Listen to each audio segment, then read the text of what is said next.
Hey everybody, welcome to Obscurities and Miniatures. And today I wanted to talk about one of my favorite companies that when it comes to sculpting traditional fantasy models, I think they are in a league of their own, and that is Avatars of War. This is one of my favorite models they put out, this Chaos Warlord. And I can't remember if this is a printed or cast version. They've done both.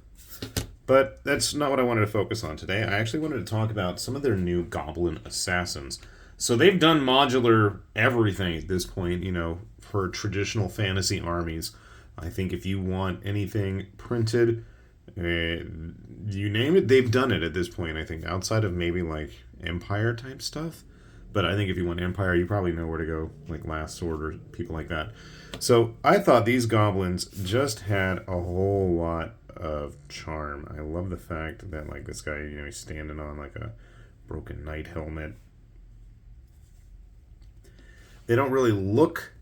Ooh. I was gonna say they give me very Rackham vibes, although they don't really look the part. But just in terms of like the characterfulness of them, I like how we've got the layers of the cape kind of folding into the knife to kind of help give everything some support.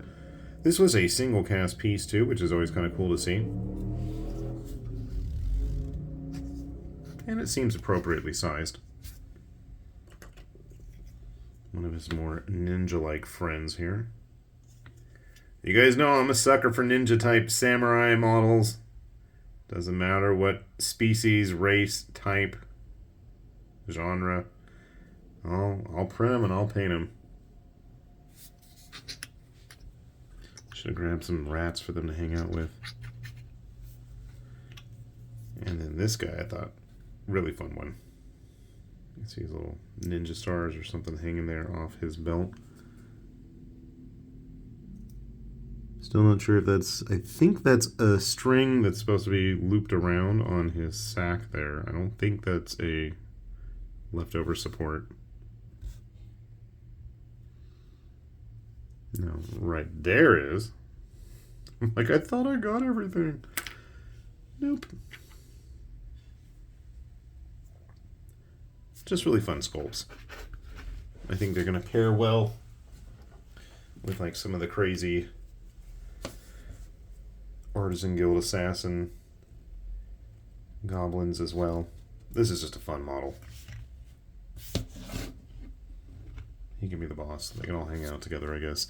But while I was printing those, I had remembered and I had seen this, and I was really impressed by the sculpt quality again, as I was saying. And that is something that I'm not usually a really big fan of, and that's savage orcs. Now, I don't mind orcs per se. When I'm like fighting with random supports I thought I had already removed. They did this chieftain on a boar that I thought was really, really nice looking. And one of the cool things is the head is just blue tacked on, but as far as I can tell, that's going to work with all of their modular savage orcs that they've done. But there's just so many fun little details on this model. And you can see where I was scratching and scraping away at things. That was fun. I'm sure there's still little supports here and there. And the bulk of this is one single piece, which is kind of a pain in some ways, because like trying to paint underneath that cape is going to be torture. There is no separate version. And what's kind of cool is, so you'll notice he's got no weapon. That's because the head of the weapon was actually a separate piece. And I got to go back and double check, but I think that some of the other models that were in this release were similar, and so it just kind of plugs in like that. Kind of a cool idea, I thought. I don't know why he's looking down, though. I guess if he's on a base, it's okay. One of the neat things, as I'm desperately searching for them, is there were a couple of arm options, and at first I thought, he's going to have his arm way up in the air, but then I realized, see that hole right there? He's actually got a hand grasping the boar's hair. So basically you just stick the hand on in.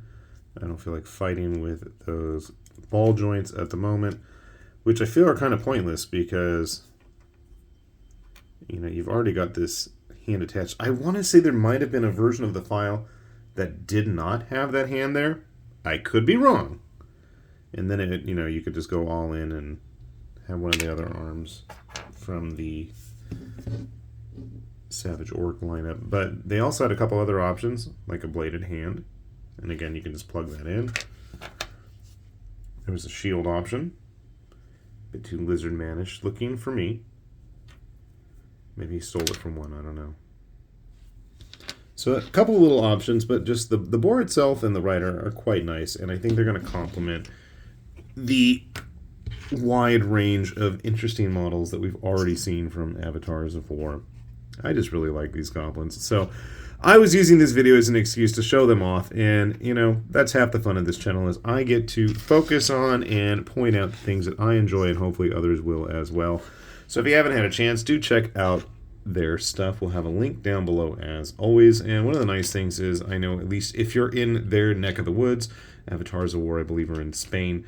You know, they often run pretty decent sales through their website. So if there's nothing exciting or interesting happening at the moment, do check back in fairly often, because they do run some pretty good deals, both on actual physical resin kits and, you know, all the STL 3D printed stuff as well. So they've had a pretty long history of metal kits and plastic stuff going quite a few years back now. So hopefully they'll have something there that you're going to enjoy as well.